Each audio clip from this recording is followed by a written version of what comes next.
Okay, today we're going to finish covering some indicators. The first couple of indicators we're working on is the pattern labeler. We already covered it. Now, after the pattern labeler, we need to get into talk about the pattern scanner because they work together.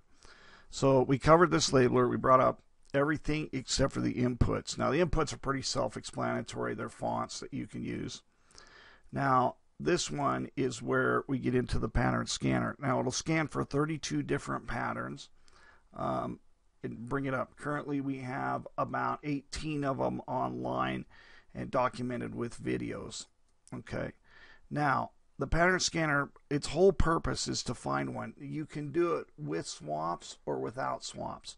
So if you come in here and you go to indicator and you go to edit, there's a couple different modes. You can put it in training mode, which will launch this video. You can put it into the swap. You can turn it to true or false. Okay. Now you can put in your font. This one's a little trickier. The padding at the top or bottom is where it fits in the bottom screen, and the break-even lines. This is how many. See how I don't have a very big area between here. You could say, well, just run it down 5 columns and then shoot it off to the right, and let's put it at an 8 font.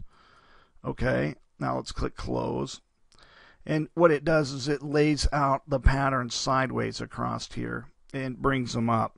Okay, so the first one it found was the NZD USD. It found a pattern 1.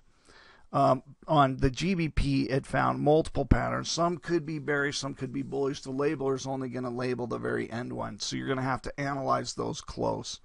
And this is telling you what patterns you're in the scanner. Now, if I come up here and I go to indicator list and I go to edit, and I'm going to leave it still at 8, but I'm going to turn it on to the swap rate. Okay, and I'm going to click close. Now it starts printing the swap rate out. That's the swap rate. That's the swap rate. That's the swap rate. Swap rate, swap rate, swap rate. And if you don't like that font, you can change it. I happen to like that one. So if you want to switch the font, you can switch to Arial or whatever you'd like. Any font that your little heart desires. Now, if you would like, you can also insert the labeler. I'm just going to remove it so you can see it. I'm going to relaunch the scanner. If you ever re-init, it takes the scanner off. Re-init means bring it up because it's got to go look at them again. And you could go down through here and you could look at insert indicators, and let's go to custom indicators, and we could pull the labeler up in conjunction with this. All right. Now this pattern mode, like I said, it'll launch a video about it. So it's got a little bit of extra stuff, and it would launch the previous video that we just did if we pop that on, and it pops up on the other screen and says, okay, hey, we've got a video on this. All right. So this is the pattern scanner and labeler. Okay, the pattern scanner and labeler. This is the video that we just previously made, and we don't need to grab that, so we've got it all set up. All right, thanks for watching.